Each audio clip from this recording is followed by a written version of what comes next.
আমরা এখন গ্রুপ 16 এর রিঅ্যাকশন এবং প্রপার্টিজ দেখব। তো গ্রুপ 16 এ কারা আছে? Oxygen, sulphur, selenium, tellurium, polonium, এরা যাদেরকে চালকোজেন বলা হয়। তো এই গ্রুপের তিনটা এক্সেপশনাল কোশ্চেন আছে, আমরা তিনটাই পড়বো এবং তিনটা কোশ্চেনই আসলে তাদের হাইড্রাইট থেকে। যেমন হচ্ছে আমি যদি লিখি এখানে হাইড্রাইট, তো তাদের হাইড্রাইট কীভাবে তৈরি হবে? আমি যদি নেই যে অক্সিজেন প্লাস H2 মানে হাইড্রোজেনের সাথে রিয়েকশন দিলাম, তাহলে কি পাওয়া যাবে? তাদের হাইড্রাইট H2O, এটা হচ্ছে তার হাইড্রাইট। যেমন S প্লাস H2, এখান থেকে পাবো হচ্ছে আমরা H2S, এটা হচ্ছে কি সালফারের হাইড্রাইট। এবং এখান থেকে এই পার্টের মানে হচ্ছে মৌলের পর্যায়ক্রমিক ধর্মের পার্টের সবচেয়ে গুরুত্বপূর্ণ একটা কোশ্চেন আছে যে H2S গ্যাস বাট H2O কি লিকুইড। এটা বেশ গুরুত্বপূর্ণ একটা কোশ্চেন যে H2S মানে এটা গ্যাস, এটা হচ্ছে গ্যাসিয়াস রুম টেম্পারেচারে, কিন্তু রুম টেম্পারেচারে H2O কি আমরা জানি H2O হচ্ছে লিকুইড। এটা কেন আমরা এখন এটা দেখব। তো তার জন্য আমরা যেটা করব যে H2O তার স্ট্রাকচারটা দেখব। যেমন অক্সিজেন 8, কী হবে এটা 1s2 1s2 1 2 3 4, এটা হচ্ছে আমাদের অক্সিজেনের স্ট্রাকচার। এখন তার সাথে কয়টা হাইড্রোজেন আছে? একটা H2O-তে অক্সিজেনের সাথে দুইটা হাইড্রোজেন আছে, তাই না? তো আমি এখানে লিখব যে হাইড্রোজেন 1 আর এখানে একটা 1s1, হাইড্রোজেন 1 মানে এখানে একটা 1s1। তাহলে যেটা হবে এই যে 2p1 এর সাথে এই 2p1 এর সাথে এই 1s1 কি তৈরি করবে? একটা কোভ্যালেন্ট। এই 2pz এর সাথে এই 1s1 কি করবে? একটা কোভ্যালেন্ট, তাই না? তাহলে তার স্ট্রাকচার কীরকম হবে? এই যে অক্সিজেন, এই হাইড্রোজেন, অক্সিজেনের কি আছে? দুই জোড়া মুক্ত জোড় বা দুইটা লন পেয়ার। এই যে এটা হচ্ছে একটা লন পেয়ার, এটা হচ্ছে একটা লন পেয়ার। সো এই যে দুই জোড়া লন পেয়ার, ক্লিয়ার? আচ্ছা, এখন H2S gas but H2 liquid কেন? সেটা আসলে ডিপেন্ড করছে এই যে অক্সিজেন আর হাইড্রোজেন তাদের দরিদ্রতা বা ইলেকট্রোনেগেটিভিটির উপর। আমরা ইলেকট্রোনেগেটিভিটি আগে পড়েছিলাম একটা গ্রুপে, যে ইলেকট্রোনেগেটিভিটি হচ্ছে কোনো একটা এলিমেন্টের ইলেকট্রন অ্যাট্রাক্ট করার ক্ষমতা বা হচ্ছে পাওয়ার। তো অক্সিজেন ইলেকট্রোনেগেটিভিটি কত? অক্সিজেনের নেগেটিভিটি হচ্ছে 3.5, হাইড্রোজেনের হচ্ছে 2.1, সালফারের হচ্ছে 2.5। তো ইলেকট্রোনেগেটিভিটি হাইস্ট হচ্ছে 4 পর্যন্ত হয় আর কি, একটা স্কেল আছে। আমরা হচ্ছে এইটা রাসায়নিক বন্ধন বা হচ্ছে বন্ডিং ইন এলিমেন্টসে পড়বো আর কি ইলেকট্রোনেগেটিভিটি। তো সবচেয়ে ইলেকট্রোনেগেটিভ এলিমেন্ট হচ্ছে আমাদের ফ্লোরিন, যার ইলেকট্রোনেগেটিভিটি হচ্ছে 4। তো আমাদের এখানে দেখতে পাচ্ছি অক্সিজেনের কত 3.5 আর হাইড্রোজেনের কত 2.1। তার মানে অক্সিজেন আর হাইড্রোজেনের মধ্যে ডিফারেন্সটা কত? ডিফারেন্সটা হচ্ছে 3.5 মাইনাস 2.1 মানে 1.4 এর মতো, যেটা কি না 0.5 থেকে বেশি। এখন 0.5 থেকে বেশি হলে আসলে কি হয়? 0.5 থেকে বেশি হলে যেটা হয় ইলেকট্রোনেগেটিভিটি মানে হচ্ছে ইলেকট্রন অ্যাট্রাক্ট করার ক্ষমতা। তো এই যে আমার একটা কোভ্যালেন্ট বন্ড অক্সিজেন হাইড্রোজেনের মধ্যে, এটা হচ্ছে একটা কোভ্যালেন্ট বন্ড, তাই না? এটাও একটা কোভ্যালেন্ট বন্ড। এই কোভ্যালেন্ট বন্ডে কি আছে? ইলেকট্রন আছে, একটা হচ্ছে অক্সিজেনের একটা হাইড্রোজেনের, একটা অক্সিজেনের একটা হাইড্রোজেনের। এবং এই যে ইলেকট্রনগুলো তারা হচ্ছে অক্সিজেনের দিকে চলে যাবে, মানে সবটুকু যাবে না, মানে তারা অক্সিজেনের দিকে বেশি পরিমাণে থাকবে, কারণ অক্সিজেনের ইলেকট্রোনেগেটিভিটি কি বেশি। তো যেটা হবে অক্সিজেন আমাদের কি হবে স্লাইটলি নেগেটিভ হয়ে যাবে, আর হাইড্রোজেন হবে হচ্ছে স্লাইটলি পজিটিভ।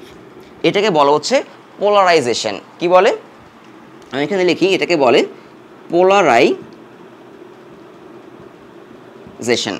পোলারাইজেশন। তো এটা হচ্ছে একটা পোলার কম্পাউন্ড, এটা একটা সমযোজী যৌগ। এটাকে আমরা বলবো যে সমযোজী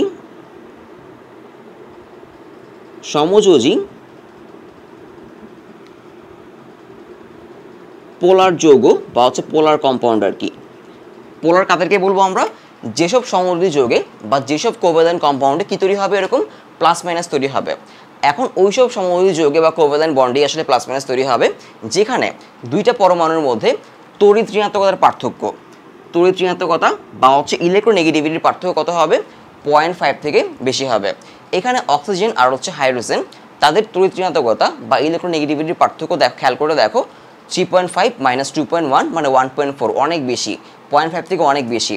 সো যেটা হবে ইলেকট্রন অক্সিজেনের দিকে চলে যাবে, ফলে এখানে প্লাস মাইনাস কী হবে তৈরি হবে। এবার আমরা দেখি H2S মানে হচ্ছে এইটা H2S। তার ক্ষেত্রে যদি আসো মাঝখানে কি থাকবে আমাদের, এখানে S, এখানে হাইড্রোজেন, এখানে হাইড্রোজেন। তো ঠিক আগের মতোই এখানেও কি আছে, এখানে দুটো ইলেকট্রন, এখানে দুটো ইলেকট্রন, একটা সালফারের একটা হাইড্রোজেনের, একটা সালফারের একটা হাইড্রোজেনের। এখন খেয়াল করে দেখো সালফারের তড়িৎ ঋণাত্মকতা কত 2.5 আর এখানে কত 2.1। তাহলে 2.5 মাইনাস 2.1 মানে 0.4 মতো, যেটা কিনা 0.5 থেকে ছোট, তাই না? যেটা কিনা 0.5 থেকে ছোট। তার মানে 0.5 থেকে যদি ছোট হয় তাহলে কি হবে, তাহলে কিন্তু প্লাস মাইনাস তৈরি হবে না, মানে তারা আসলে কোনো পোলার যৌগ না। তাহলে তারা কি, তারা যদি পোলার যৌগ না হয় এটাকে আমরা বলি বিশুদ্ধ সমযোজী যৌগ। কি বলি, বিশুদ্ধ সমযোজী যৌগ বা হচ্ছে কোভ্যালেন্ট কম্পাউন্ড। তো যারা বিশুদ্ধ সমযোজী যৌগ তাদের মধ্যে আসলে খুবই দুর্বল ভ্যান ডার ওয়াল ফোর্স কাজ করে। আমরা হচ্ছে যখন কার্বন ডাইঅক্সাইড নিয়ে পড়েছিলাম গ্রুপ 14-এ তখন বলেছিলাম যে কার্বন ডাইঅক্সাইড হচ্ছে একটা বিশুদ্ধ সমযোজী যৌগ, এই জন্য CO2, একটা CO2-র সাথে আরেকটা CO2 কি থাকে, ভ্যান ডার ওয়াল বল থাকে আর কি, এবং তার জন্য CO2 গ্যাসিয়াস হয়। ঠিক তেমনি H2SO এই জন্য কি হয়, গ্যাসিয়াস হয়। আর ও লিকুইড হয় কেন সেটা আমরা এখন দেখব। যেহেতু এখানে প্লাস মাইনাস তৈরি হয়েছে, সে একটা পোলার যৌগ। তো ধরো এটা হচ্ছে একটা ওয়াটার অ্যাটম, ক্লিয়ার? এটা হচ্ছে একটা ওয়াটার অ্যাটম। আর আমরা জানি অক্সিজেন হচ্ছে negatively charged, hydrogen positively charged, এই হাইড্রোজেন পজিটিভলি চার্জড। তো এখানে কি থাকবে, এখানে ধরো আরেকটা ওয়াটার অ্যাটম, এবং এখানে এই যে হাইড্রোজেন সে হচ্ছে পজিটিভলি চার্জড, ও নেগেটিভলি চার্জড, ও হচ্ছে পজিটিভলি চার্জড। আমি আরেকটা আঁকি, যে এখানে হচ্ছে আমাদের একটা হাইড্রোজেন, অক্সিজেন, হাইড্রোজেন, মানে আরেকটা ওয়াটার অ্যাটম, এখানে আরেকটা ওয়াটার অ্যাটম। তো হাইড্রোজেনগুলো হচ্ছে কি চার্জ, আমাদের পজিটিভলি চার্জড, আর অক্সিজেন হচ্ছে নেগেটিভলি চার্জড। এখন কী হবে একটু খেয়াল করে দেখো, এই যে এই ওয়াটার অ্যাটমের অক্সিজেন নেগেটিভলি চার্জড, এই ওয়াটার অ্যাটমের হাইড্রোজেন পজিটিভলি চার্জ, এদের মাঝখানে একটা বন্ড তৈরি হবে, এর মাঝখানে একটা বন্ড তৈরি হবে, এর মাঝখানে একটা বন্ড তৈরি হবে। এটা একটা উইক বন্ড, এটা একটা উইক বন্ড, এবং এটার একটা নাম আছে, সেটা হচ্ছে হাইড্রোজেন বন্ড। এই টপিকটাও আমাদের পরের পার্টে থাকবে আর কি, মানে বন্ডিং ইন এলিমেন্টস বা হচ্ছে রাসায়নিক বন্ধনে থাকবে। সেটাকে বলা হচ্ছে হাইড্রোজেন বন্ড, হাইড্রোজেন বন্ড। এই যে ব্লু কালারগুলো হচ্ছে হাইড্রোজেন বন্ড, মানে একটা যৌগ বা হচ্ছে একটা কম্পাউন্ডের হাইড্রোজেনের সাথে অন্য কম্পাউন্ডের যেটা নেগেটিভ চার্জে আছে তার মধ্যে একটা দুর্বল বা একটা উইক বন্ড হলো, দুর্বল বা উইক বন্ড হলেও সেটা ভ্যান ডার ওয়াল থেকে কি স্ট্রং। তো H2SO যেহেতু প্লাস মাইনাস নাই, তার ক্ষেত্রে কি এরকম হাইড্রোজেন বন্ড পসিবল না, শুধু H2O-তেই পসিবল। আর এই জন্যই সে লিকুইড, আর হচ্ছে H2S কি গ্যাসিয়াস। তো H2S-এ কী হয়, এরকম ধরো এটা একটা H2S, এটা আরেকটা H2S, এরকম অনেকগুলো আমি H2S নিলাম, H2S, এরকম অনেকগুলো H2S, এবং যেহেতু এদের মধ্যে কোনো প্লাস মাইনাস নাই, সো হাইড্রোজেন বন্ড পসিবল না।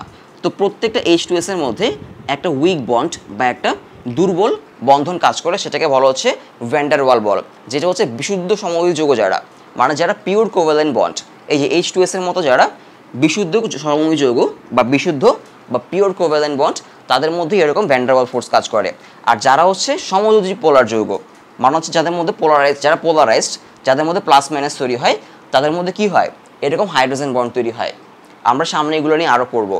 তো যেহেতু আমাদের H2O-তে হাইড্রোজেন বন্ড তৈরি হয়েছে, এবং এই হাইড্রোজেন বন্ডটা হচ্ছে আমাদের ভ্যান ডার ওয়াল বল থেকে বেশি শক্তিশালী বা পাওয়ারফুল, এই জন্য সে লিকুইড। ক্লিয়ার? খুবই গুরুত্বপূর্ণ কোশ্চেন, আশা করি বোঝা গেল। এরপরে যাব হচ্ছে আমরা আরেকটা গুরুত্বপূর্ণ টপিকে, সেটা হচ্ছে আমাদের এদের যে হাইড্রাইড, মানে হচ্ছে H2O আর হচ্ছে H2S, এরা আসলে অ্যামফোটেরিক। এরা কি অ্যামফোটেরিক, মানে ওদের যে হাইড্রাইড H2O সে আসলে কী হিসেবে কাজ করতে পারে, সে অ্যাসিড হিসেবে কাজ করতে পারে, আবার হচ্ছে বেস হিসেবে কাজ করতে পারে। তো আশা করি বোঝা গেল। এটা আমরা মুছে দিই, এটা আমাদের আর লাগছে না।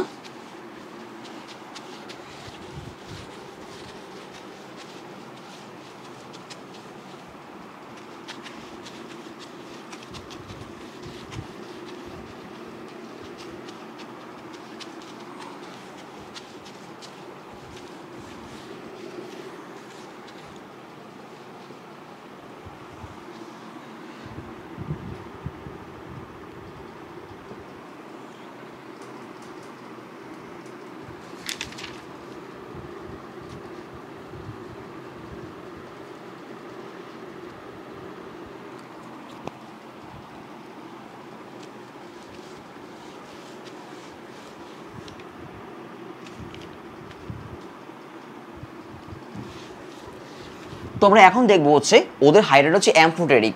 তো অ্যাম্ফোটেরিক মানে কি, আমরা আরও দুটো গ্রুপে কিন্তু অ্যাম্ফোটেরিক পড়েছি। অ্যাম্ফোটেরিক হাইড্রাইট মানে তারা অ্যাসিড হিসেবেও কাজ করতে পারবে, আবার বেস হিসেবেও কাজ করতে পারবে। তো আমি প্রথমে H2O নেই, যেমন ধরো H2O নিলাম, তার সাথে আমি নিলাম হচ্ছে HCl।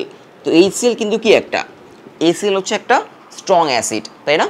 HCl strong acid. তো যখন H2O একটা স্ট্রং অ্যাসিডের সাথে থাকবে তখন সে বেস হিসেবে কাজ করবে।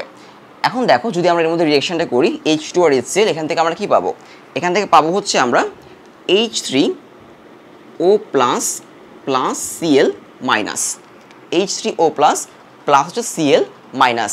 এখানে কি হলো, HCl আসলে H প্লাস ডোনেট করলো, মানে এটা যদি HCl হয় সে আসলে H প্লাস ডোনেট করলো, H প্লাস আর Cl মাইনাসে ওয়াটারে কি হয়ে গেল, ভাগ হয়ে গেল। আর H2O কি হচ্ছে, H2O হচ্ছে আমাদের H প্লাস রিসিভার, H2O হচ্ছে H প্লাস রিসিভার। এখন এখানে আরএনএস মতবাদ নামে একটা মতবাদ আছে, আমরা এটা সেকেন্ড পার্টের মানে কেমিস্ট্রির সেকেন্ড পার্টে ফার্স্ট চ্যাপ্টারে পড়বো আরএনএস মতবাদ। আমি আরেকটা মতবাদ তোমাকে বলেছিলাম যে লুইস মতবাদ। তো লুইস মতবাদটা ছিল হচ্ছে ইলেকট্রন নিয়ে, যারা ইলেকট্রন দেয় বা ডোনেট করে তারা বেস হয়, আর যারা ইলেকট্রন রিসিভ করে তারা অ্যাসিড হয়। এটা ছিল আরএনএস, এটা ছিল লুইস মতবাদ। আর আরএনএস হচ্ছে যারা প্রোটন ডোনেট করবে, যারা হচ্ছে H প্লাস বা প্রোটন ডোনেট করবে তারা কি হবে, তারা হবে অ্যাসিড। আর যারা হচ্ছে H প্লাস রিসিভ করবে তারা হবে বেস। এটা হচ্ছে আমাদের আরএনএস মতবাদ, ক্লিয়ার? এবং এই মতবাদটা অনুসারেই আমরা এখানে কাজ করছি আর কি। তো এই মতবাদ অনুসারে খেয়াল করে দেখো, এইখানে আমাদের H2O সে কিন্তু একটা H প্লাস, সে একটা H প্লাস ডোনেট করে H3O প্লাস হয়েছে, তার মানে সে আসলে এখানে একটা বেস হিসেবে কাজ করছে। কী হিসেবে কাজ করছে, সে এখানে একটা বেস হিসেবে কাজ করছে। এবার আমরা যদি আসি যে H2O প্লাস NH3, NH3 কিন্তু কি একটা, NH3 হচ্ছে একটা বেস, তাই না? NH3 একটা বেস। তো এখানে যেটা হবে NH4 plus plus OH minus. তো একটু খেয়াল করলে দেখো যে এখানে কিন্তু H2O ও হচ্ছে H প্লাস ডোনেট করলো, ও যে H প্লাস ডোনেট করলো সেই H প্লাসটা কিন্তু NH3 গ্রহণ করলো মানে রিসিভ করলো, তাই না? এবং সে NH4 প্লাস হয়ে গেল, তার মানে এখানে H প্লাস কে রিসিভ করলো, NH3, তাই না? তার মানে কিন্তু এখানে ও হচ্ছে বেস, আর H প্লাস ডোনেট করলো কে, H2O, তার মানে ও হচ্ছে অ্যাসিড। আর এই জন্যেই ওদের হাইড্রাইট মানে গ্রুপ 16 যারা, ওদের যে হাইড্রাইট H2O বা H2S, নর্মালি H2Oই বেশি, কারণ হচ্ছে হ্যাঁ, তো H2O কী করলো, এখানে H প্লাস ডোনেট করলো, এখানে H প্লাস রিসিভ করলো, আর এখানে হচ্ছে সে H প্লাস ডোনেট করলো। তো এখানে সে একটা অ্যাসিড হিসেবে কাজ করলো, আর অবশ্যই বেস হিসেবে কাজ করলো। তো একবার সে বেস হিসেবে কাজ করলো, আরেকবার সে অ্যাসিড হিসেবে কাজ করলো। তো আমরা বলতেই পারি যে সে হচ্ছে অ্যাম্ফোটেরিক।